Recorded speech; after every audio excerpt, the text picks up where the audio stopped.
Fala, gente boa, tudo bem? Estamos aqui em mais um episódio da nossa série Lendo o livro de Mateus, e hoje nós estamos para falar de mais um tema teológico que é muito importante nos dias atuais, que é o livro de Mateus, capítulo 5, onde a gente fala sobre o Sermão do Monte, esse completo assunto na Escritura Sagrada, que é base para a nossa fé cristã, não é mesmo? Então, pegue seu café da manhã, pegue seu café da tarde ou da noite e venha ler comigo o Sermão do Monte, as bem-aventuranças. Vendo Jesus as multidões, subiu ao monte e, como se sentasse, aproximaram-se os seus discípulos e ele passou a ensiná-los, dizendo: Bem-aventurados os humildes de espírito, porque dele é o reino dos céus. Bem-aventurados os que choram, porque serão consolados. Bem-aventurados os mansos, porque herdarão a terra. Bem-aventurados os que têm fome e sede de justiça, porque serão fartos. Bem-aventurados os misericordiosos, porque alcançarão misericórdia. Bem-aventurados os limpos de coração, porque vão. Bem-aventurados os limpos de coração, porque verão a Deus. Bem-aventurados os pacificadores, porque serão chamados de filhos de Deus. Bem-aventurados os perseguidos por causa da justiça, porque deles é o reino dos céus. Então, quando alguém trata a gente com injustiça, porque a gente professa nossa fé em Deus, nós somos bem-aventurados. Bem-aventurados os perseguidos, por causa da justiça, porque deles é o reino dos céus. Então, relendo para vocês de novo: Bem-aventurados sois quando, por minha causa, vos injuriarem e vos perseguirem, e mentindo disserem todo mal contra vós. Regozijai-vos e exultai, porque é grande o vosso galardão nos céus, pois assim perseguiram aos profetas, que vieram antes de vós. É inevitável haver conflitos e perseguições no mundo, mas nós devemos ser, aqui, de acordo com Mateus 5, nós devemos ser limpos de coração, nós devemos ser misericordiosos, pacificadores, ter fome e sede de justiça e ser manso, e chorar na presença de Deus, também aqui ser humilde de espírito, limpo de coração. Ou seja, o mundo vai ficar ruim. É difícil a gente andar sem Deus, entende? Mas o texto está dizendo aqui, que a gente deve ser pacificador. Deve ser alguém que imita Jesus em todas as coisas e vai ser parecido com o nosso mestre. Os discípulos, o sal da terra.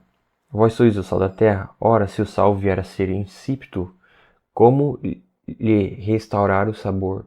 Para nada mais presta, senão para, lançado fora, ser pisado pelos homens. Então, ser o sal da terra e luz do mundo é isso. No mundo que é mau, que vive em constante conflito com Deus, brigando com Deus para tudo, nós devemos ser esses homens e essas mulheres de Deus, que são o sal da terra e luz do mundo, que fazem a diferença, que são homens e mulheres jovens e adultos, que querem o Espírito Santo, que querem a palavra dele. E olha só o que fala em Mateus 5,14. Vós sois a luz do mundo, não se pode esconder a cidade edificada sobre o monte, nem se acende uma candeira para colocá-la debaixo de alqueire, mas no velador, e ilumina a todos os que se encontram na casa. Assim brilhe também a vossa luz diante dos homens, para que vejam as vossas obras e glorifiquem o vosso Pai que está no céu. Então, como cristão, nosso chamado, de acordo com Mateus 5,16, é brilhar, é ser luz. Não é que a esperança está em mim ou está em você, mas a esperança está em Jesus Cristo, que está dentro da gente. Deus é a nossa esperança.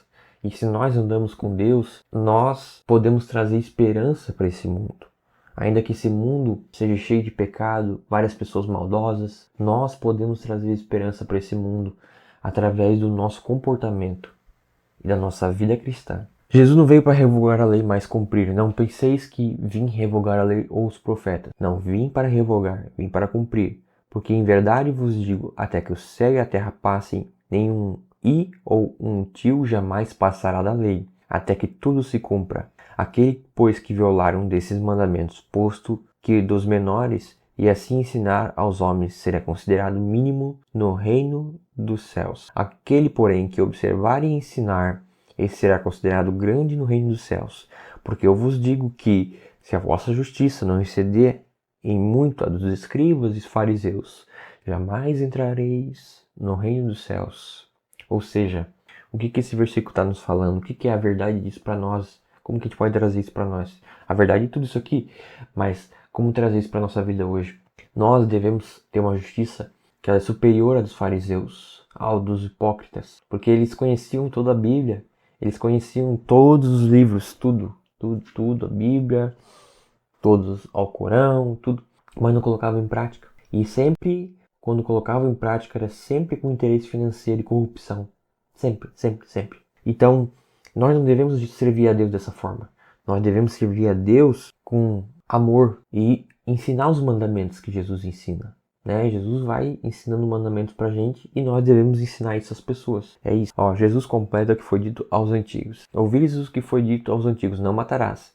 E quem matar será sujeito a julgamento. Eu, porém, vos digo que todo aquele que sem motivo se irá contra seu irmão estará sujeito a julgamento. E quem proferir um insulto a seu irmão estará sujeito a julgamento no tribunal.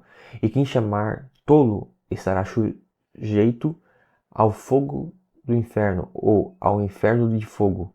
Se, pois, ao trazeres ao altar a tua oferta, ali te lembrares de que teu irmão tem alguma coisa contra ti, deixa perante o altar a tua oferta, vai primeiro reconciliar-te com teu irmão, e então voltando traze ou faze a tua oferta.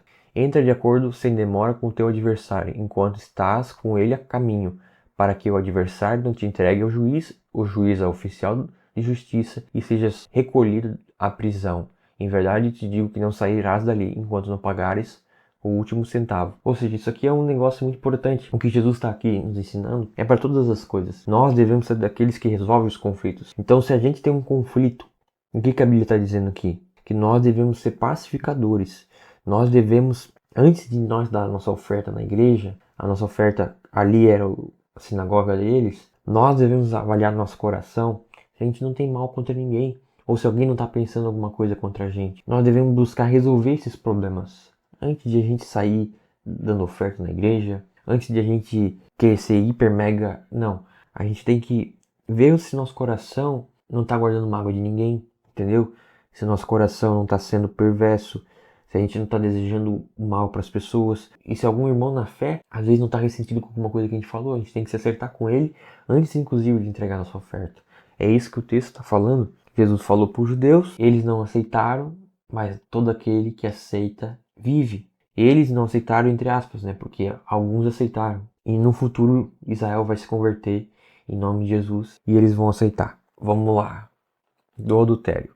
Ouvires o que foi dito, não adulterarás. Eu, porém, vos digo que qualquer que olhar para uma mulher com intenção impura no coração já adulterou com ela. Então, nós devemos cuidar com aquilo que nós olhamos. Eu penso o seguinte, é muito melhor eu vir aqui fazer esses vídeos aqui, gravar, passar tempo fazendo essas coisas, do que ficar lá no celular. Porque às vezes, infelizmente, é uma grande tentação humana, você quando fica muito tempo numa tela, vendo coisas na internet, você sofrer tentações. E aí vai da sua sabedoria, vai da sabedoria de você fugir disso. Então o melhor jeito de quebrar esse ciclo é cortando o mal pela raiz. E é isso que o versículo 29 fala. Se o teu olho direito te faz tropeçar, arranca e o lança-o de ti, pois te convém que perca um de teus membros, e não seja todo o teu corpo lançado no inferno. E se tua mão direita te faz tropeçar, corta e lança de ti, pois te convém que se perca um de teus membros, e não vá todo o teu corpo para o inferno. É claro que a gente não vai cortar nossa mão fora, não é isso que o texto quer dizer literalmente. O que o texto quer dizer é que nós devemos, como cristãos, e você que está me assistindo aí, fugir de tudo aquilo que nos afasta de Deus, tudo aquilo que distrai a gente de viver algo, seja um pensamento, seja uma atitude, alguma coisa que está fazendo a gente perder o foco. Uma amizade que às vezes quer levar a gente para um mau caminho e a gente não está sabendo levar a pessoa para o nosso caminho. Nós devemos cortar o mal pela raiz. Não é que você vai ser inimigo das pessoas, não é que você não vai amar as pessoas, não é que você não vai ter o teu celular, ter o teu Instagram, sair com as pessoas, ir na praia, entendeu? Mas tu tem que ter sabedoria para que nenhuma dessas coisas te influencie para o pecado. É isso que o texto está falando. Em resumo, né, trazendo para nós hoje, não é só isso que o texto está falando. O texto é muito mais complexo que isso. Também foi dito, olha só, agora do adultério, Mateus 5,31. Também foi dito, aquele que repudiar sua mulher, dele carta de divórcio. Isso está escrito lá, tá? Em Deuteronômio 24:1-4, Mateus 19:7, Marcos 10:4. Eu, porém, vos digo, qualquer que repudiar sua mulher, exceto em caso de relações sexuais ilícitas, a expõe a tornar-se adúltera. E aquele que casar com a repudiada comete adultério. Aqui o texto ele já deixa bem explicado as consequências do adultério. É terrível, é terrível. E nós devemos fugir disso. Como? O versículo anterior fala, ó, o versículo 30. E se a tua mão direita te faz tropeçar, corta e lança de ti, pois te convém que se percam os teus membros e não vá todo o teu corpo para o inferno.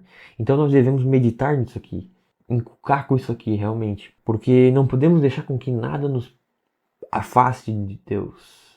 Amém? Porque Cristo está em nós e Ele quer ser manifesto através de nós. Mas nós devemos fazer o que? Fugir de toda aparência do mal. Olha só, também foi dito aquele que repudiar sua mulher, dele carta de divórcio. Ou seja, eu, porém, vos digo, qualquer que repudiar sua mulher, exceto em caso de relações ilícitas. Ou seja, quem quer se separar assim por qualquer motivo, a não ser em caso de relações ilícitas, a expõe a cometer adultério, a se tornar adúltera, e quem casar com a repudiada comete adultério. Então, essa coisa de ficar casando com várias pessoas, biblicamente, Deus dá uma chance para quem foi vítima do adultério, para a pessoa que sofreu adultério. A pessoa era casada com alguém, o marido traiu a mulher com outra mulher, ou vice-versa. Nesse caso específico, a pessoa é livre para se casar de novo. A pessoa que sofreu o, o adultério, no caso. Dos juramento. Também ouviste que foi dito pelos antigos: não jurarás falso. Cumprirás rigorosamente para com o Senhor os teus juramentos. Eu, porém, vos digo: de modo algum jureis, nem pelo céu, por ser o trono de Deus, nem pela terra, por ser o estrado de seus pés, nem por Jerusalém, por ser cidade do grande rei, nem jureis pela tua cabeça, porque não podes tomar um cabelo branco ou preto, seja porém a sua palavra sim, sim, não, não, o que passar disso vem do maligno. Isso aqui é muito interessante, esse negócio do juramento aqui, porque isso aqui vai muito também para nossa vida de teologia. Eu leio muitas coisas de teologia, mas uma coisa que eu aprendi, como uma pessoa normal, como todo mundo, é não ficar variando muito. Se eu digo uma coisa e eu creio numa coisa, o meu sim tem que ser sim, o meu não tem que ser não. Quando eu vou ensinar alguma coisa para alguém, eu tenho que ser sim, sim, não, não. Quando eu digo que eu creio em algo da Bíblia, eu não tenho que ter uma meia verdade daquilo. Eu tenho que ser sincero e dizer sim, sim, não, não. Quando eu falo qualquer coisa para qualquer pessoa, é aquilo e não tem meia verdade. Porque para Deus não tem meia verdade. É a verdade ou não é. Ou é não ou é sim. É isso que o texto está falando. Olha só. E claro, ele está falando muito mais coisa, mas trazendo para nós hoje, como eu disse, tem muito mais coisa para aprender com esses textos. Mas isso aqui é uma das coisas que o texto está dizendo. Uma das coisas que dá para a gente aplicar na nossa vida. Ó, Mateus capítulo 5, versículo 38. Ouvireis o que foi dito: olho por olho, dente por dente. Eu, porém, vos digo: não resistais ao perverso, mas qualquer que te ferir na face direita, volta-te também a outra. E ao que quer mandar contigo e tirar-te a túnica, deixa também a capa. Se alguém te obrigar a dar uma milha, vai com ele duas. Dá a quem te pede e não volte as costas ao que te deseja que ele emprestes. Ou seja, sim, sim, não, não. Falou que vai fazer? Faça. É claro que a gente não vai viver igual um bobinho, fazendo tudo os desejos das pessoas. Não é isso. Você tem que agir com sabedoria. É isso que o texto está dizendo, olha só. Eu que demandar contigo tirar-te a túnica, deixa também a capa. Isso aqui tem muito a ver também com a questão de amar os nossos inimigos. Amar os inimigos não é fácil, gente. Não é uma tarefa fácil. Não é uma coisa que a gente acorda de manhã e vai... Nossa, quero amar aquele cara que me falou que ia fazer o pagamento e não fez. Falou que ia me ajudar e não ajudou. Não é fácil. Não é fácil. Aí às vezes a pessoa vem te pedir coisa, e como você é cristão e tem um coração perdoador, você ajuda a pessoa. Isso muitas vezes é: dá quem te pede e não volte as costas ao que te deseja que lhe empreste. Às vezes as pessoas erram. E esse versículo aqui, ó, de quem te pede e não volte as costas a quem deseja que lhe empreste, tem a ver com isso. Às vezes é isso, às vezes o cara deu uma sacaneada ali contigo e tal, mas tu tem por que dar uma segunda chance para a pessoa. Por quê? Porque lá atrás Jesus também deu uma segunda chance pra gente, entendeu? Então a gente pode dar uma segunda chance para aquele que errou com a gente, porque lá atrás Jesus deu, entendeu? Então, e aí olha só, do amor ao próximo. Ouvires o que foi dito: amarás o teu próximo e odiarás o teu inimigo.